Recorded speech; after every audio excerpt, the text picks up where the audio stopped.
బట్టతలతో బాధపడుతున్నారా? ఆధునితనమైన పద్ధతిలో హెయిర్ ట్రాన్స్ప్లాంటేషన్ చేయబడును. Face clinic, Hyderabad. Hello hello, Sunitha గారండి?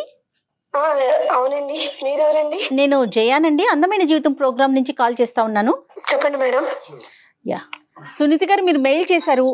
సో మెయిల్ చూశాను, అది డాక్టర్ గారు ముందు ఉంచాను. మరొకసారి మీరు డాక్టర్ గారితో మాట్లాడతారా? మాట్లాడతాను మేడం. రైట్. నమస్తే సునీత గారు, నమస్కారం సార్. చెప్పండి అమ్మా, సమస్య ఏంటి?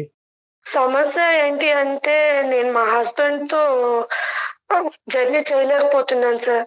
ఒకటి మెయిన్ ప్రాబ్లం ఏంటంటే పుట్టింట్లో ఉన్నప్పుడు అట్లా అమ్మ నాన్న వల్ల సఫర్ అయ్యాను. సరే వాళ్ళు ఎవరినో తీసుకొచ్చి వీళ్ళని చేసుకో అంటే నోరెత్తకుండా తను చేసుకున్నాను. నేను ఏమీ కూడా చదువుకోలేదు సార్, నేను 8th క్లాసే చదివాను. తను చేసుకున్న కాడి నుంచి ప్రతిరోజు నాకు చుక్కలు చూపించాడు, కానీ ఒక్కరోజు కూడా నా దగ్గర కూర్చొని తను ప్రేమగా మాట్లాడిందే లేదు.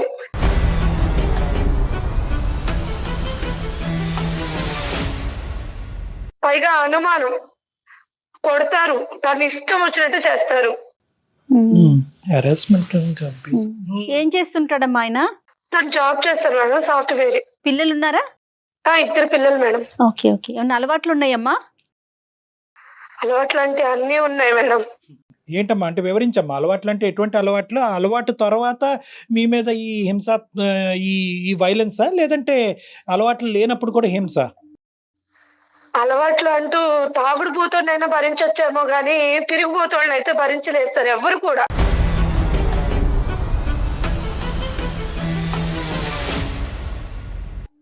ఆ కళా పోషణ కూడా ఉందా?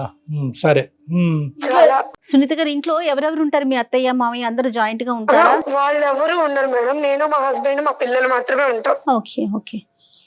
రైట్ అమ్మా. కాదమ్మా, అంటే హింస అంటే ఏంటమ్మా? ఊరికనే ఏదో ఒక కారణం చూపెట్టి నీలో ఇది ఉంది ఇది లేదు, ఈ వంట బాగుంది బాగాలేదు అనే ఉద్దేశంతో అంటాడా, లేదంటే ఏ కారణం లేకపోయినా కూడా హెరాస్ చేసేటటువంటి మేల్ షవరిజమా? అంటే ఎలా ఉంటదంటే ఆ టార్చరు, ఒక చోట కూర్చోలేడు, ఒక చోట నిలబడినివ్వడు. గుడికి వెళ్ళినా డౌటే, బడికి వెళ్ళినా డౌటే అన్నట్టుగా ప్రతిరోజు ఎవరైనా ఉన్నారా నీకు, ఎవరితోన్నా వెళ్ళావా, ఇప్పుడు దాకా ఎక్కడికి వెళ్ళావు, స్కూల్కి వెళ్ళి పిల్లల్ని తీసుకొచ్చేటప్పుడు కూడా ఇప్పుడు దాకా నువ్వు ఇంట్లో లేవు, నాకు ఎవరో ఒకరు చెప్తా ఉంటారు ఎక్కడికి వెళ్ళావు అని అడుగుతాడు. మీ మీద ఏం అనుమానం? మాట్లాడుతున్నారండి మీరు అంటే ఇంకా దాని వల్ల ఇంకా మాటకు మాట ఇంకా సాగదీస్తానే ఉంటాడు. అదొకటి పక్కన పెడితే ఒక రిలేషన్షిప్ అనేది చూడడు, ఒక వావి వరుసలు లేకుండానే పోతాడు. అంటే ఒక చెల్లి ఒక తల్లి అలాంటి రిలేషన్ లేవు తన దగ్గర.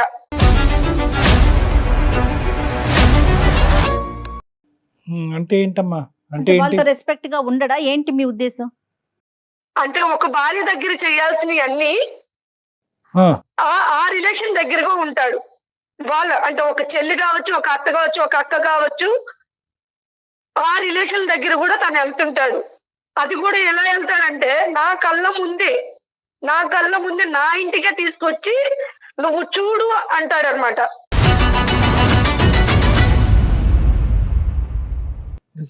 మేడం చెప్పేది కాదమ్మా, ఎవరిని తీసుకొస్తాడు, ఏం చూపెడతాడు అంటే ఏంటి? ఆ శారీరక పరమైనటువంటి అది మీ ఎదురుగుంటా డెమాన్స్ట్రేషనా ఏంటిది?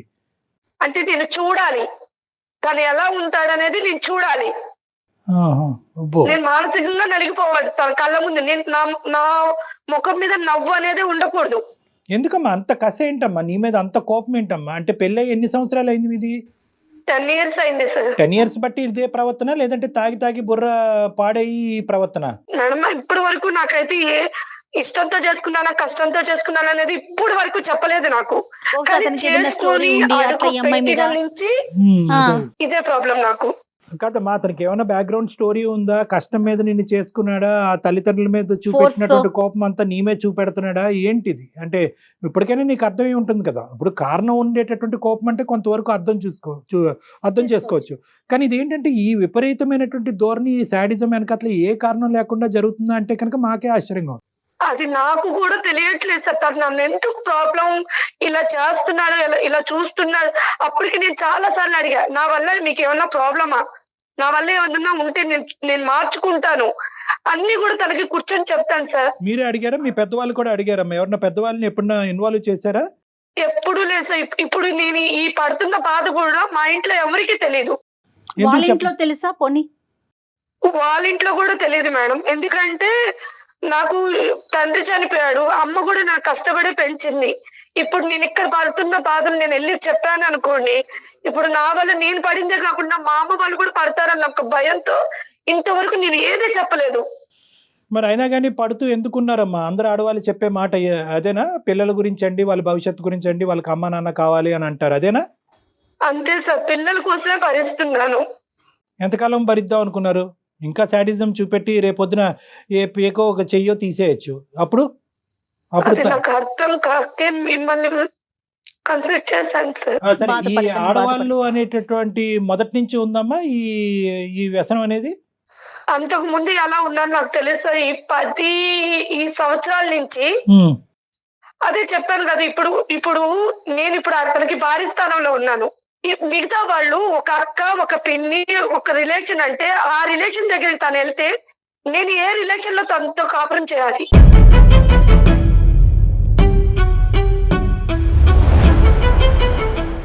వాళ్ళు అంత దిగజారుడు ఏంటమ్మా? ఇప్పుడు ఓకే, ఇతను అంటే కనుక ఇతని వ్యక్తిత్వం, పర్సనాలిటీ భయంకరం ఉంది అనుకోవచ్చు. వాళ్ళు ఎందుకు అలా దిగజారిపోతున్నారు ఇతనితో ఆ వ్యసనాలకి, ఆ విధంగా లోబట్టడానికి? ఫిజికల్ రిలేషన్ కి ఎలా వస్తున్నారు వాళ్ళంతా?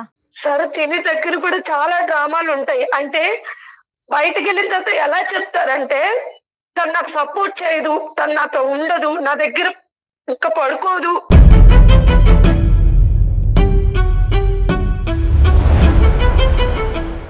నేను ఎలా ఉండాలి, మీరైనా నన్ను అర్థం చేసుకుంటారేమో, అందుకే మిమ్మల్ని నేను కోరుకుంటున్నానని వాళ్ళ దగ్గర చెప్పడం.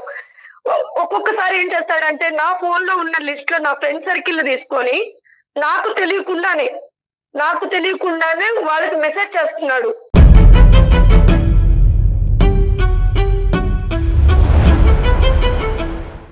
ఇలా సునీత నాతో అడ్జస్ట్ అవ్వదు, సునీత నా దగ్గరికి రావట్లేదు, సరేనా, నా ప్రాబ్లం ఇది, నేను ఎవరికి చెప్పుకోవాలి అర్థం కాక మీతో చెప్పుకుంటున్నాను, అలా వాళ్ళకి చెప్పి వాళ్ళని వశపరుచుకుంటున్నాడు.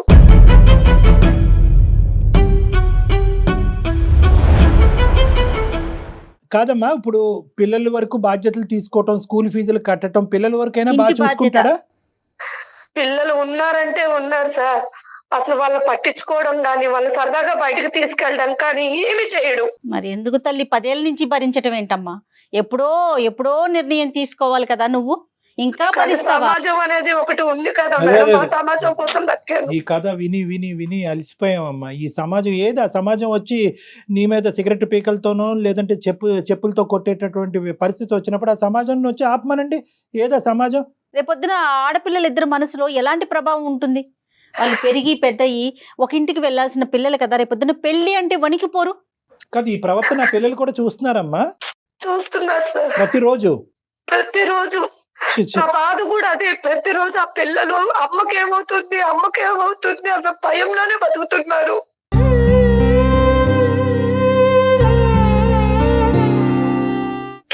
నేను చైల్డ్హుడ్ లో ఎలా అయితే నలిగిపోయాను, ఇప్పుడు నా పిల్లలు కూడా అలాగే నలిగిపోతున్నారు. సరే, ఇప్పుడు నాకు అది 10 సంవత్సరాల పాటు భరించేటటువంటి సునీత ఈ రోజు మాకెందుకు చేస్తుందమ్మా ఫోను? ఇంకొక 20 సంవత్సరాలు భరించరాదు? నేను ఇలా అంటున్నానని నువ్వేం అనుకోవద్దు. ఎవరిని ఉద్ధరించడానికి భరించటం, నీలో ఏ తప్పు లేదు అంటున్నావు. అతను చూపెట్టినటువంటి హింస యాంగిల్ ఏది లేదండి, అన్ని రకాల హింస చూపెట్టాడు అని అంటున్నావు. పిల్లలకు కూడా అది చూస్తున్నారు పిల్లలు. అందులో ఏంటంటే అన్నిటికంటే భయంకరమైనటువంటి అంశం ఏంటంటే ఒక శారీరక పరమైనటువంటి సంబంధానికి వావి వరుసలు అవసరం లేదు అనేటటువంటి ఒక రాంగ్ ఎగ్జాంపుల్ ఆడపిల్లలకు చూపెడుతున్నాడు. అమ్మ, ఇది ఏం చేయాలమ్మా? 5 నిమిషాలు వింటేనే మాకు అసహ్యం కలుగుతోంది. ఆ పిల్లలు ఏమనుకుంటారమ్మా? ఆంటీ ఎందుకమ్మా ఆ రూమ్ లోకి వెళ్ళింది, నాన్న ఎందుకమ్మా అక్కడ పడుకున్నాడు, ఇవన్నీ రావు రేపొద్దున. అప్పుడు ఏమంటారు? నాన్న ఎంత తిట్టుకుంటారో ఇది ఓపికగా చూసేటటువంటి నిన్ను కూడా అంతే తిడతారు. ఈ దరిద్రం అంతా మాకెందుకు చూపెట్టావమ్మా అని అంటారు. ఏం సమాధానం చెప్తారు? నీకు అమ్మా నాన్న ఇద్దరు కావాలి కాబట్టి నేను ఓపికగా ఉన్నానని అంటారా? ఏ సమాధానం చెప్పినా చల్లదు అక్కడ. ఎందుకు బయటికి రాలేకపోయారు అండి సునీత గారు? ఎందుకు ఆలోచిస్తున్నారు మీరు? అంటే మీ కాళ్ళ మీద మీరు నిలబడే ధైర్యం లేకనా? తోడు రీజన్ ఏంటి? కాదు మేడం. దానికి తోడు సమాజం. ఇద్దరు ఆడపిల్లలు, ఇప్పుడు నా జీవితం ఇలా అయిపోయిందని నా పిల్లల జీవితం కూడా నేను చెడగొట్టలేను కదా. రేపు అనే రోజు మీ నాన్న ఎక్కడా అంటే ఆ పిల్లలు సమాధానం చెప్పుకోకుండా తలదించుకొని బాధపడతారేమోనని ఇన్ని రోజులు ఒకటి సర్దుకున్నాను. సునీత గారి పెద్ద ప్రాబ్లం ఏమొచ్చిందంటే కనుక ప్రతి రోజు ఇలాంటి ఒక 20-30 కథలు వింటా ఉంటానమ్మా. ప్రతి వాళ్ళు ఇదే అంటారు. రేపొద్దున అదే పిల్లలు రేపొద్దున ఇంకో విధంగా మాట్లాడతారమ్మా. మీరేమనుకుంటారంటే నాన్న ఎక్కడమ్మా అనే ప్రశ్న అడుగుతారేమో, ఆ ప్రశ్న అడగకుండా వాళ్ళని కాపాడాలని మీరు అనుకుంటున్నారు. మీకు అర్థం కానిది ఏంటంటే ఇలాంటి నాన్నతో ఎందుకమ్మా ఇంతకాలం ఉన్నావు, ఇలాంటి నాన్ని మాకెందుకు చూపెట్టావమ్మా, మగజాతి మీదే నమ్మకం పోయే విధంగా మమ్మల్ని ఎందుకు తయారు చేసావమ్మా అని అడిగే పిల్లలు కూడా ఉన్నారు. అడుగుతారమ్మా, అడుగుతారండి రేపొద్దున. కాదు అంటే కలిసి ఉండటానికే నిర్ణయించుకున్నారా, ఆ మనిషిని మార్చే వద్దు సార్, వద్దా? వద్దు. Okay okay. ఎందుకంటే ప్రతిరోజు నిద్ర లేకుండా బతకలేను, ఆకలి దాచుకొని బతకలేను సార్ నేను.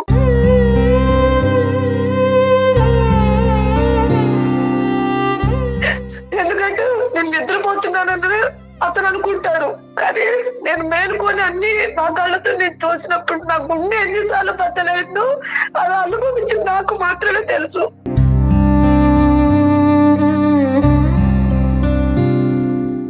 ఈ రోజు మీ మీద గర్జిస్తున్నాం కానీ, మేము కోపడుతున్నాం కానీ, అంటే నువ్వు నిర్ణయం సరైన సమయంలో తీసుకోలేదనే బాధతో అంటున్నాం కానీ, నీ బాధ మాత్రం అది వర్ణించలేమమ్మా. అది అది చాలా అది అనుభవించే నీకే తెలుస్తుంది. ప్లస్ ఇంకా పెద్ద ప్రాబ్లం ఏంటంటే నీకు చెప్పుకోవటానికి ఎవరు లేరు. ఇప్పుడు తల్లితో చెప్పుకుందాం అంటే ఆవిడ ఏం చేయగలదు, ఆవిడ బాధపడుతుంది. ఇప్పుడు చెప్పుకునేటటువంటి మనిషి లేకపోతే కనుక ఉన్న సమస్య 10 రెట్లు అవుతుందండి. సరే ఈ మనిషి ఇక్కడైనా నీ ఒక్కడితోనేనమ్మా, నీ ఒక్కదానితోనేనా, లేదంటే అందరితోని ఇదే శాడిజము ఇదే పదజాలం కానీ ప్రవర్తన కానీ ఉంటుందా?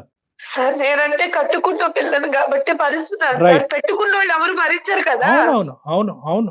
సరే అత్తయ్య మావికి ఏమైనా చెప్పే ప్రయత్నం చేశారా? ఎప్పుడైనా చెప్పారు ఇట్లా చేస్తున్నాడు, ఇట్లా బిహేవ్ చేస్తున్నాడని? వాళ్ళు ఎక్కడ వాళ్ళ ఉన్నారు? దృష్టికి ఏమైనా తీసుకెళ్లారా? నువ్వు వాళ్ళ దగ్గరికి వెళ్ళినా నేను ఒప్పుకోను. అదేలే, మా అదేలే అమ్మ ఏం చెప్తే నువ్వు అదే వినాలి. నీ నువ్వు నా బాధను చెప్పు చేతుల్లోనే నీ ఉండాలి. బాధను కూడా ఎవరికి చెప్పుకోకూడదు. చెప్పుకోవటానికి నేను లేదు. ఇలాగే ఉంటాను, నువ్వు బాధను అనుభవిస్తూనే ఉండాలి. ఎవరి దగ్గర నీ బాధను కక్కకూడదు. ఎవరు నీకు సహాయపడటానికి రాకూడదు. బా, ఎంత అన్యాయం కదా కళ్యాణ్ గారు. అది అన్యాయం. ఈవిడేమంటారు? ఇది అమాయకత్వం అంటారా, మూర్ఖత్వం అంటారా, ఏమంటారు? సరేనమ్మా, ఇప్పుడు మమ్మల్ని ఏం చేయమంటావు చెప్పు. నిర్ణయం అయితే తీసుకున్నానని అంటున్నావు. ఇందులో నాకు నిద్రలేని రాత్రులు, పిల్లలకి దరిద్రం ఇంక నేను చూపెట్టకూడదు అనేటటువంటి ఆలోచనలో నువ్వు వచ్చావు. మరి మా పాత్ర ఏంటి ఈ రోజు? ఎందుకు మాకు ఈమెయిల్ పంపించారు?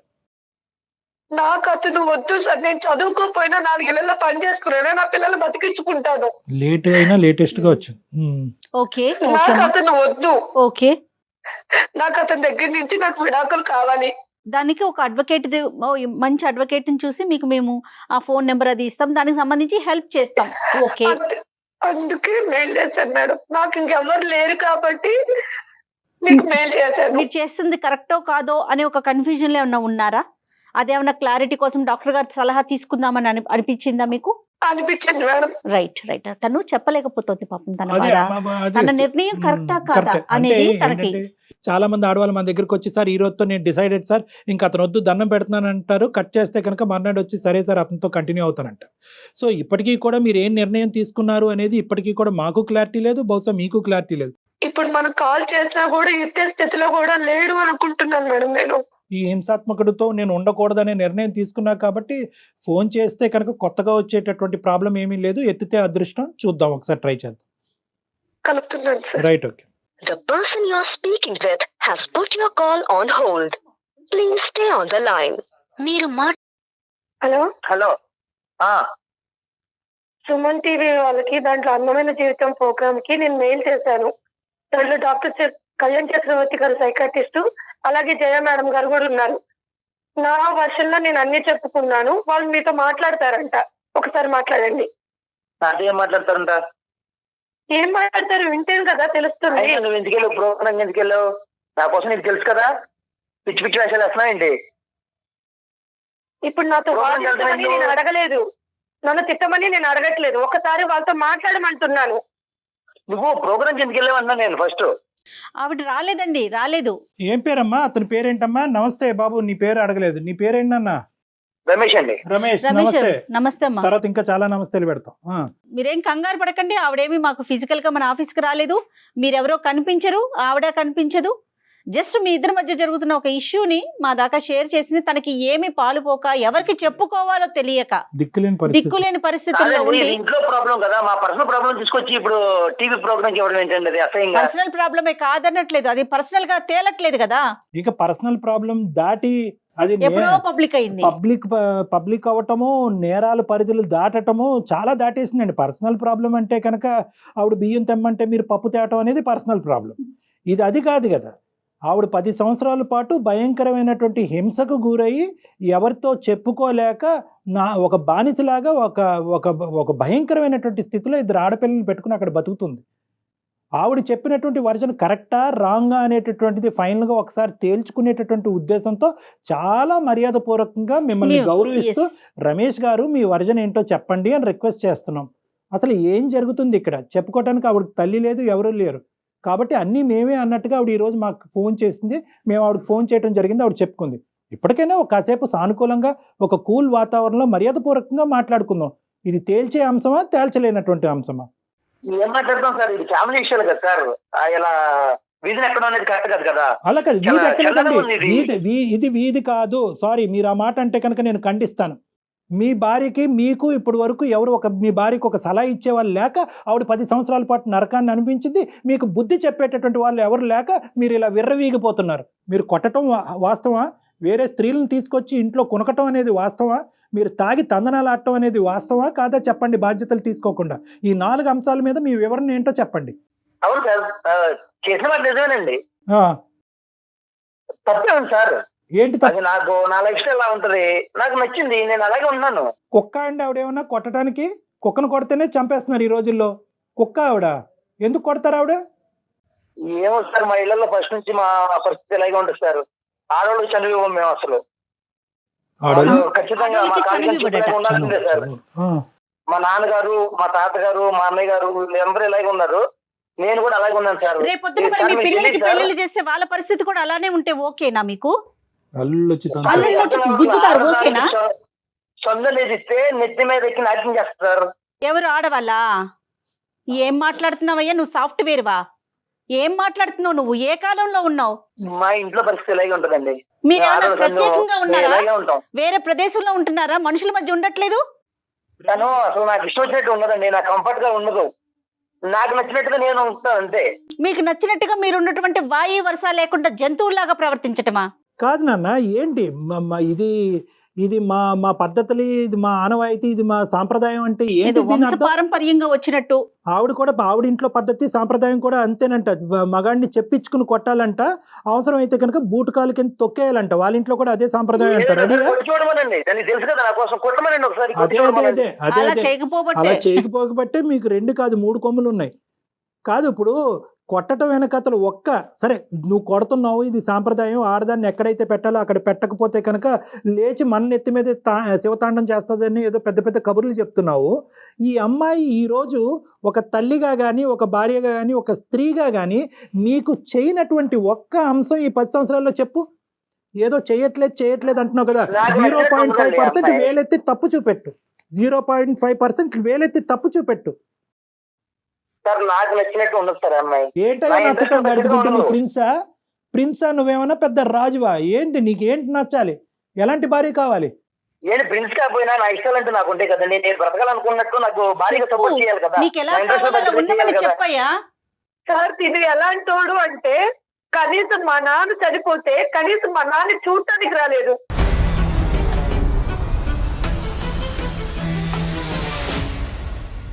కనీసం ఎవరైనా మా నాన్నకి ఏమైనా దహనం చేస్తాడంటే అది కూడా చేపించలేదు. నా చేతులతో ఒక ఆడపిల్లగా నేను చేశాను దహనం మా నాన్నకి.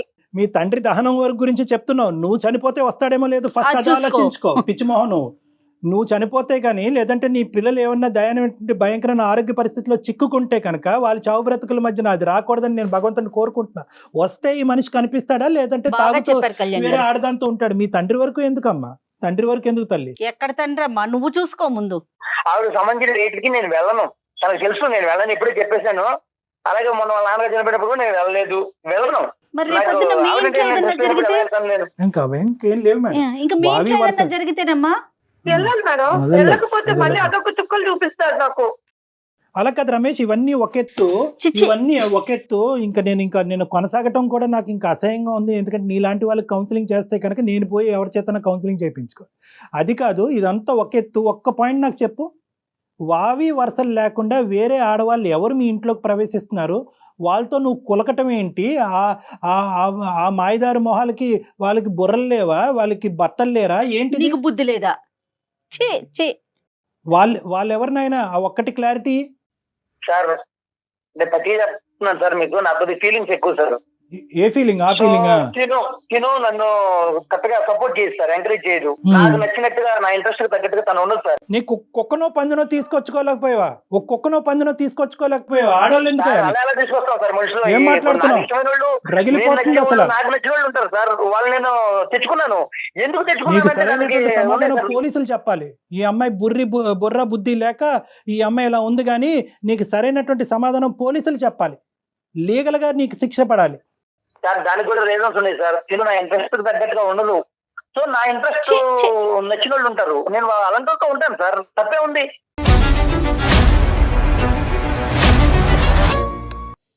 ఏమ్మా ఇప్పుడు అతనితో మాట్లాడి, అతనితో మేము కూర్చుని కౌన్సిలింగ్లు చేసి, అతన్ని దేవుణ్ణి చేసి మీ ఇంట్లో మీ గూట్లో మళ్ళీ పెడతాం అనేటటువంటి ఆలోచనతో నువ్వు మాకు చేసుంటే కనుక బహుశా అది బూడిదపాలే. నువ్వు ఇప్పుడు వద్దు సార్. నీకు వద్దు అనుకుంటున్నావా? నీ నిర్ణయం 210% కరెక్ట్ అమ్మా. వద్దు అనుకుని మామూలుగా వదిలేయకూడదమ్మా. ఒక అడ్వకేట్ కి దగ్గరికి వెళ్ళి ఇది పోలీస్ స్టేషన్ అప్లై చేయటము, లేకపోతే డివోర్స్ కోసం వెళ్ళటం కాదు, ముందు పోలీస్ కంప్లైంట్ ఇవ్వాలని చెప్తాను నేనైతే. తనొద్దనుకోవడం కాదు, నేను ఒప్పుకున్నాను తనని. తనకు చెప్పండి, తనొద్దనుకోవడం కాదు, తనే నాకు వద్దు, నాకు తను సూట్ అవ్వదు, నా ఇంట్రెస్ట్ దగ్గర తను ఉండదు, తను నాకు వద్దండి.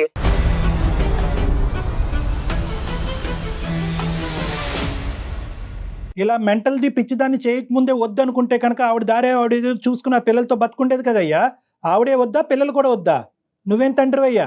వాయు వరుస లేకుండా పోతే నేను చెప్పుకోలేని రోగాలు వస్తాయి, జాగ్రత్త. ఛీ. సమాజంలో మగవాళ్ళకు ఉన్న కొద్దిపాటి పరువు కూడా నీలాంటి వాళ్ళ వల్లే నాశనం అవుతుంది. ఏం మాట్లాడుతున్నావు? పిల్లలు కూడా వద్దా? నువ్వు కని పెంచినటువంటి 2 ఆడపిల్లలు కావాలా? వాళ్ళు కూడా వద్దా? నాకు పిల్లలు చూసుకున్నంత టైం ఉండదు, నాకు కుదరదు.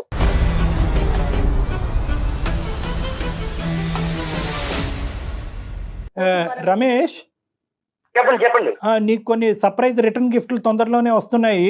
నువ్వు అవి వింటే కనుక ఇప్పుడే షాక్ అవుతావు, కాబట్టి దయచేసి నువ్వు ఫోన్ పెట్టేసే, ఆ అమ్మాయితో మేము మాట్లాడాలి. బాయ్ నాన్న. ఏం పర్లేదు సార్, నేను చూసుకుంటానండి. అలాగే పెద్ద గొయ్యి తవ్వుకుని అందులో చూసుకో. బాయ్. సరే అండి. అమ్మ పెట్టాడమ్మా అతను ఫోను. సరే, ఇంకో చూడు. సునీత, నీ ఓపికి శతకోటి వందనాలే తల్లి. 10 ఏళ్ళ భరించేది ఇలాంటి మృగంతోనా?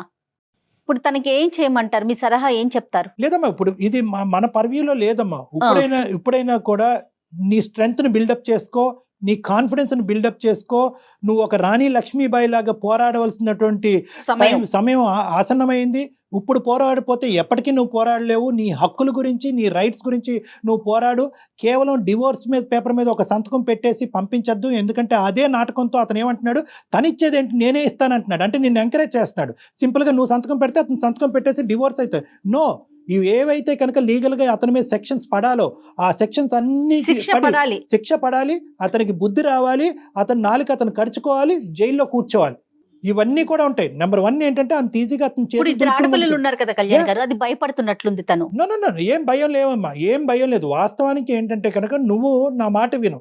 నువ్వు నీ దగ్గరలో ఉండేటటువంటి షీ టీమ్స్ కానీ పోలీస్ స్టేషన్ కానీ వెళ్ళి ఎఫ్ఐఆర్ రిజిస్టర్ అయ్యేటట్టు చూడు. ఆ తర్వాత కోర్టులో కూడా నువ్వేంటంటే నీ పిల్లలకు కావాల్సినటువంటి మెయింటెనెన్స్, నీకు కావాల్సినటువంటి ఏలంని, ఆర్థికంగా నువ్వు చదువుకోలేదు కాబట్టి, నువ్వు ఉద్యోగం చేసుకోవట్లేదు కాబట్టి నీకు కావాల్సినటువంటి మెయింటెనెన్స్, ఇవన్నీ లీగల్ టర్మ్స్ అనుకోండి. ఇవన్నీ నేను మాట్లాడను. అవన్నీ కూడా ఒక లాయర్ మనకున్న చాలా మంది గెస్ట్లు ఉన్నారు, అడ్వకేట్స్. Very good. సో నేను ఒక్కసారి వాళ్ళతో తనతో మాట్లాడిస్తాను సునీత. షూర్. అమ్మాయి కావాల్సినటువంటి అవుట్ రైట్ సపోర్ట్ నీకు మా సైడ్ నుంచి ఉంటుందమ్మా. ఇక ముందు ఎవరు లేరు అనేటటువంటి భావంతో నువ్వు ఉండద్దు. సుమన్ టీవీ యాజమాన్యం అవనండి, జయ గారు కానీ అవనండి, ఎవరైనా కూడా మీ అందరం మీ తోడుంటామో. నీకు ఏ సమయంలో ఉన్నా, ఎంత అవసరం ఉన్నా కూడా మాది ఒక కాంటాక్ట్ నెంబర్ ఇస్తాము. ఆ కాంటాక్ట్ నెంబర్ కాల్ చేయండి. నీకు సరైనటువంటి దిశ మేము చూపెడతాం. ఇది మా సైడ్ నుంచి ప్రామిస్. 100%. కానీ మీరు కోర్టుకు వెళ్ళి స్టేషన్ కి వెళ్ళి అతని మీద కేసు పెట్టకుండా ఎట్టి పరిస్థితుల్లో ఇంటికి వెళ్ళకండి. చేసుకోవద్దు కాదండి, ఇంటికి వెళ్ళకూడదు కదా కళ్యాణ్ గారు. నీకు కావాలంటే కనుక పోలీస్ స్టేషన్కి వెళ్తే వెళ్తే కనుక ఇతని దగ్గర నుంచి నాకు ఈ థ్రెట్ ఉంది, ఇంతకాలం నేను ఇంత హింసపడ్డాను, ఈ నిర్ణయం తీసుకుంటున్నాను కాబట్టి అతని కక్ష ఇంకా ఎక్కువయ్యి నన్ను చంపేటటువంటి ప్రయత్నం చేస్తాడు, కాబట్టి నాకు పోలీసు వారి చేత రక్షణ కావాలి అని చెప్పి కూడా నువ్వు పెట్టుకోవచ్చమ్మా. రైట్, కరెక్ట్ అండి. Okay madam. చాలా ధైర్యంగా ఉండు తల్లి. నేను మన ఈ ప్రోగ్రామ్ అయిపోయిన తర్వాత ఒక అడ్వకేట్ తో నేను మాట్లాడి వాళ్ళ నెంబర్ నీకు నేను పాస్ ఆన్ చేస్తాను. వాళ్ళతో ఒకసారి నీ ప్రాబ్లమ్ని ఇంకా క్లియర్గా, ఇప్పుడు ఎందుకంటే నువ్వు ఫోన్లో మా అందరి మధ్యలో నువ్వు చెప్పలేకపోతున్నావేమో, బహుశా నీకున్న ప్రతి సమస్యని వాళ్ళతో వివరించు. దాన్ని బట్టి నెక్స్ట్ ఏం చేద్దాం అనేది ఆలోచిద్దాం. కానీ ధైర్యంగా ఉండు, దాన్ని మాత్రం కోల్పోవద్దు. తప్పకుండా. ఓకే అమ్మా, ఆల్ ద బెస్ట్ అమ్మా, God bless you, all the best. Right అండి, thank you so much right doctor జయగారు. గారు.